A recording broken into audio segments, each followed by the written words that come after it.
Texas has a reputation for big pots, great action, and fun poker. But I'm here to tell you that is no longer the case. It's gotten bad. The games are smaller, likewise the pots are smaller, and the action is just non-existent. Now, there are a few reasons why, but one very big one. In this video, I'd like to show you the good, the bad, and the ugly of what's going on in poker in Dallas, Texas, and I believe America as a whole. First, let's start with the good. Over a year and a half ago, I promised to play 1025 no limit hold'em at Texas Card House. And after all this time, I finally did it.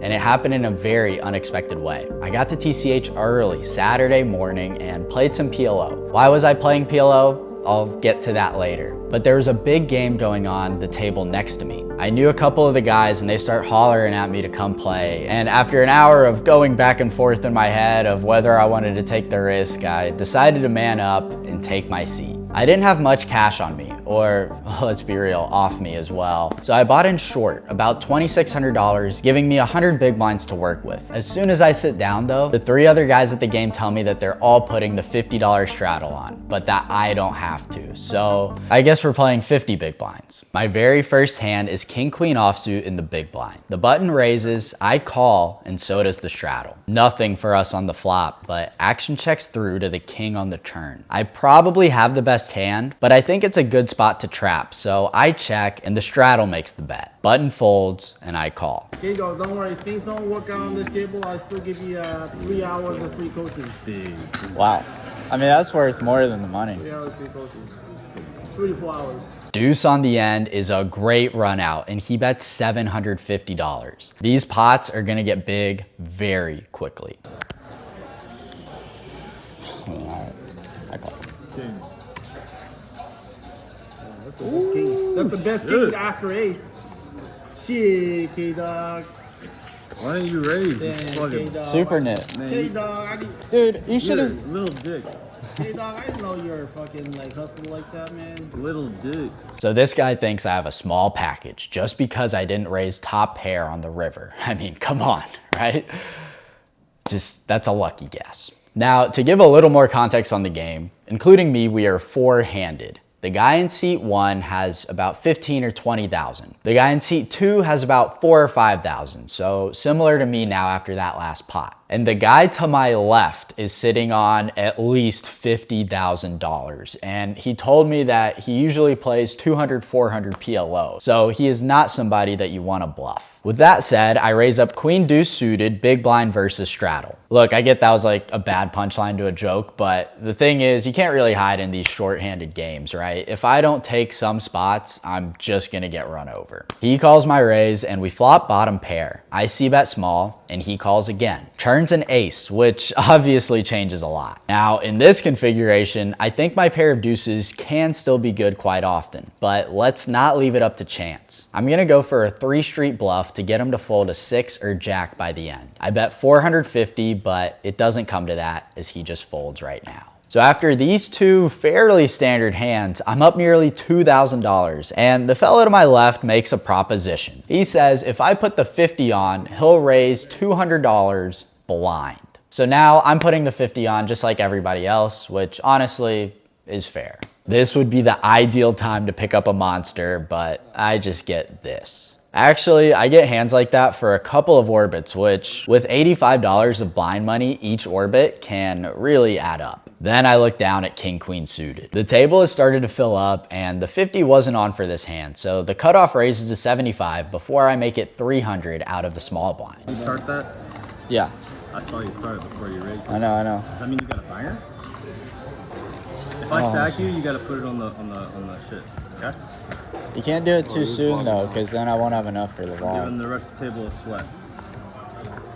If I stack you, you gotta put it on there. Check. You got a heart? You must have a heart. I'd be playing no limit at 8:45 and I'm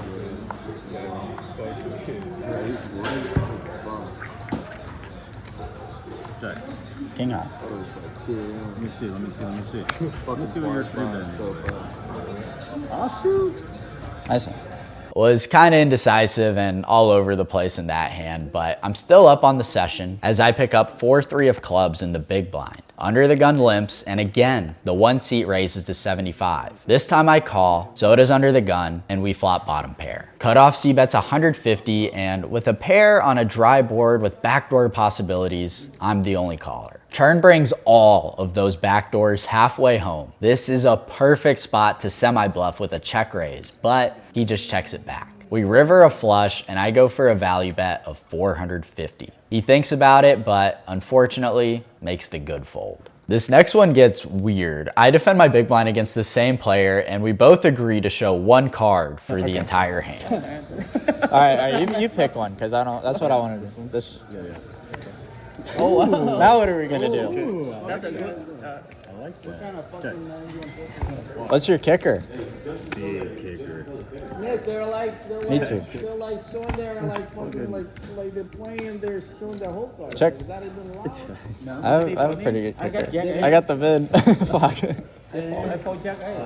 So all of us have one. Heads up they can. Then we get the greatest hand in the game. Even better, the 50's back on and the guy before me limps. I raised a 200, hoping Mr. 200-400 PLO will make a move, but he just calls and so does the limper. So 3 ways to a very connected board. I bet another 200, the small blind folds, while the cutoff sticks around. There's over $1,000 in the pot already, and the card I really don't want to see is the 3 of hearts. Now any 7 or even a deuce makes a straight, and to make matters worse, he leads out for $800. Now, this guy bought in for even less than I did, and I haven't seen him bluff so far, so I'm inclined to believe him as I make a quick fold. And he windmills jack high. My bad. But we get another crack at it the next orbit. I'm back on the button, not with aces, but jack 9 suited. I raise over the $50 straddle and we go 3 ways again. This time I flop a straight draw. Small blind checks and the same guy that just bluffed me leads out for 300. Can't go anywhere just yet. Small blind gets out of the way and we turn a pair of 9s. Now with about $1,000 in the pot, he goes for a huge bet of $2,000.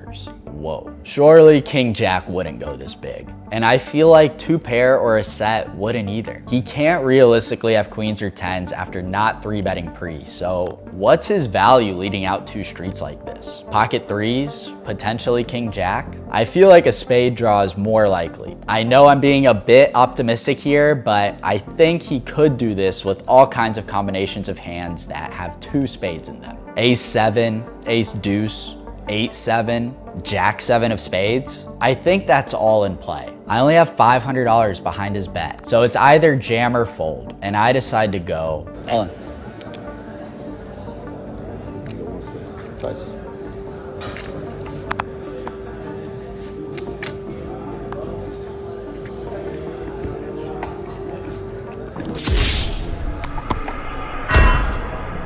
Nice.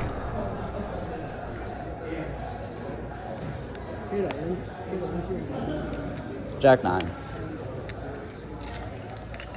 So yeah, that guy really owned me. He got me to fold aces and then he got absolute max value with top pair.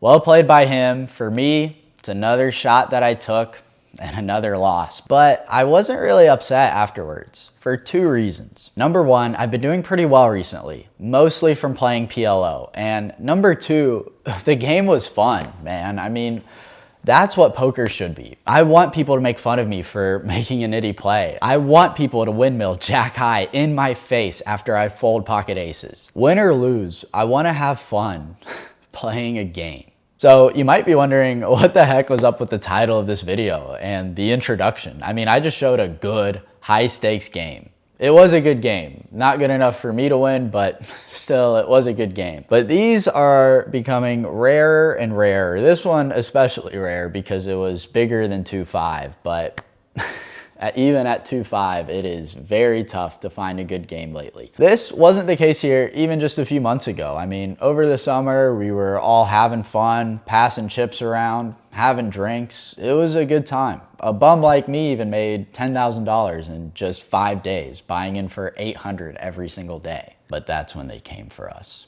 2 months ago, 50 euros airdropped into Texas Card House, and they have not left. They have not rested. They have been grinding 10 hours every single day, sucking the player pool dry. Now, this has been a problem here for years, but lately with this massive influx, it has reached an absolute breaking point. Things have honestly gotten a little hostile. A lot of passive aggressiveness and a lot of quiet quitting from regulars like myself. I'd like to paint you a picture. Okay, I'm actually refilming this because I want to be as clear, succinct, and as serious as I possibly can because this is a very serious matter for me and a lot of other people. So what I've drawn here is a poker table with 9 seats and everybody's given win or loss rates over a long stretch of time. This represents the not often talked about but very fragile poker ecosystem. Here we have myself, $65 an hour on average over the past couple of years. That's my win rate. I don't mind saying it. I've added in a clone of myself who, just another young American guy basically. A crusher who somehow always sits on my direct left, but he's a very, very good player. About 3 or 4 losing players at various increments, a couple of break-even players to round out the field. And yeah, this is a given table in Dallas, Texas. If there are no euros, and when I say euro, I don't just mean European, I'm also adding in Asian professionals or South American professionals who travel from their countries to America solely to play poker. And they do that every day for about 3 months before going home. So, it's not perfect, but in a way it's beautiful.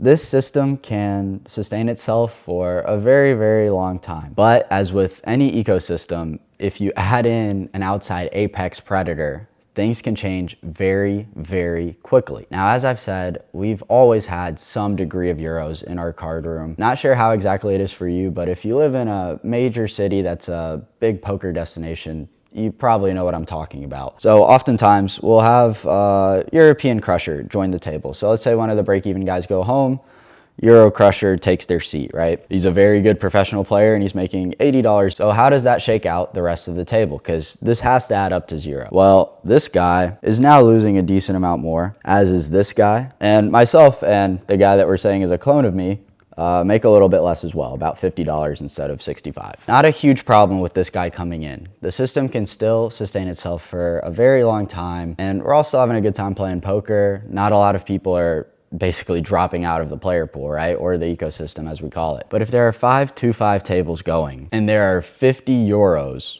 €1 per table is not what's going on. Instead of just 1, let's say there are 3 international pros at the table. If that sounds like a lot, it's because it is. But let's see what that does to the ecosystem as a whole. If the other break-even player gets up and is replaced by another really strong European player who's making, say, $60 an hour, and this guy who was losing about 50 originally is also replaced, we now have a pretty big imbalance. Everybody's win rate goes down and everybody's loss rate goes up. And typically the guys who suffer the most are the people who are already big losers in the game. So I'm talking about this guy might just eat all of that. Losing $250 an hour, this isn't really gonna last that long because not only is he losing more, but he's not gonna record very many winning sessions at all anymore. And I think everybody in this game, when you lose a lot in a row, you kind of start to feel like, what's even the point? I mean, I get that way, and I've been playing this game a very long time and have a decent track record, despite what you may think, which is okay. But basically what I'm saying is, he's not gonna take this forever.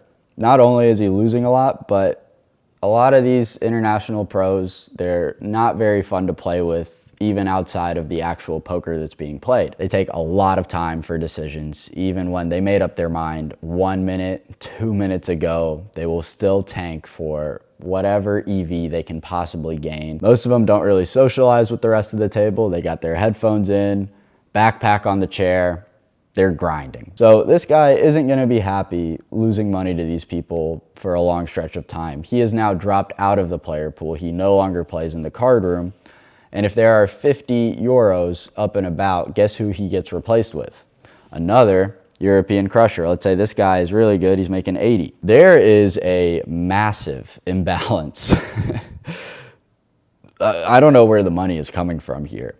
This is with 4 international pros, which I would say is about the average these days. Oftentimes you can come in and it'll be 5 or 6 international pros. They have no ties to Dallas, Texas, or America, and they're killing the games. So I'm gonna try to even out all these numbers and show you the final result of what used to be a very fun, profitable for some, 2-5, no limit, Texas Hold'em game. Okay, so these numbers even out, and this really does look like something you would see if you walk into a 2-5 game at TCH these days, especially if it's not a Friday or Saturday. You've got 7 for-profit players, and 2 guys who were previously doing fine are now losing quite a bit. Now, nobody is making more than $40 an hour. My clone and I have gone from 65 to 20, which that's a pretty big hit. But the real issue here is how long are these 2 guys gonna put up with this? They're not gonna stick around that long. What I'm saying is they both will drop out or already have dropped out in real life. They're gone and they're replaced by, you guessed it, Euro Crusher. So now what exactly do we have? We don't have a poker game. So the end result is utter nonsense. And we haven't quite reached this end game yet where everybody left in the game is a professional or semi-professional poker player. But this is where we're headed because of this massive influx of euros. Again, this has been a problem for a long time. And if you think I'm exaggerating people dropping out of the game and just not coming to play anymore, I am not. I have seen so many guys in the past 6 months, in the past year and a half, who were regulars beforehand, coming in 3 or 4 times a week, just simply stop playing. And sometimes I'll run into these guys at other places, or maybe they show up at TCH once in a blue moon, and I ask them like, hey man, where you been? Why'd you stop playing? And every single time, without exception, they say, I just didn't want to play with Euros anymore. We have had a lot of international pros filter in and out of the card room for as long as I can remember. But again, these past 2 months, it has been just pure depression. And I don't mind saying it. The Euros have given me depression. This is a game that I, maybe like you, genuinely love. I love poker. They made it not fun to play anymore. And the end result is something simply impossible. It is not just losing players, it is not just break-even players, but even winning players have dropped out of the player pool, and they're either playing lower, or they're playing in home games, or they're playing PLO just to escape how terrible our games have gotten. Now, I do have solutions. In fact, 4 of them. My first one, this one would, fix the issue itself. Euros, guys, you got to give us a break, okay? Play poker in your own countries for a little bit. Please just don't come to Dallas. Like, it's gotten absurd. There are so many of you. I've been trying to film a poker vlog for the past 3 days because what we had in the first half, I mean, that's not enough for a vlog. I wasn't even going to include that. It was just a little shot take with, a short stack. Didn't go my way. These things happen, but I wanted to illustrate what a good game can be and what really Texas poker should be. Just yesterday I was playing, grinding really. I was up about $800. Our table was 6-handed. I take a quick break to go outside. I was gone for maybe 5 minutes. In those 5 minutes, another 2-5 game broke. Now there were 4 to start with, now we're down to 3. Why did that game break? Because nobody wants to play with Euros, and there are so many of them. So the Euro presence breaks one of the games, and 3 of them come to our table. Upon seeing that, every American at the table no longer wanted to play. They were gone too. So now by the time that I come back, it's me and 4 Euros. No hand dealt. everybody just waiting around because Euros don't want to play with Euros. That's why they came to America, right? And I just looked around in disbelief and I left too. So maybe that game broke too. I'm not sure. If it did, that is 2 games broken at 4 p.m. in the afternoon. That is crazy. That never happens, but that's just what's going on right now. It's been a problem for a long time. It's never been this bad. There are so many American regs, whether they're winning, losing, or breaking even, that have simply dropped out due to how many of these guys there are right now. I wouldn't make this video if it was just me. I promise it's not just all about like me going from 65 to 20, maybe worse, God knows.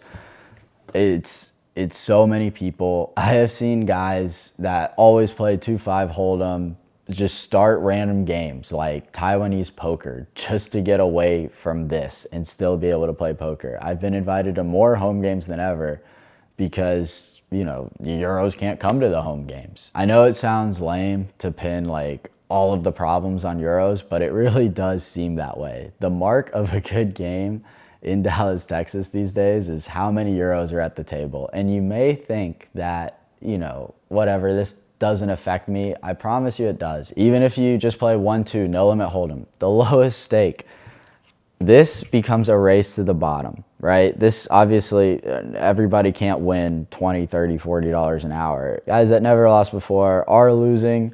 People move down in stake levels, and that includes the Euros. So now those games are not only tougher, but again, not fun to play. I have heard from other players, from dealers, and I've seen with my own eyes, Euros grinding, 1-2, no limit Hold'em. They mostly do it at the Dallas location, if you're familiar with the different card rooms here in the area, but that's because it has a higher cap, basically. It's 500 cap instead of 300, but they're even at TCH Las Colinas, 1-2, $300 cap, coming over here and grinding it. I mean, where do we go from here, guys? It simply won't work. So I do have solutions. The first solution is the problem fixes itself. I think this will happen, at least in the short term. All these international pros, they are in group chats, they spread the word.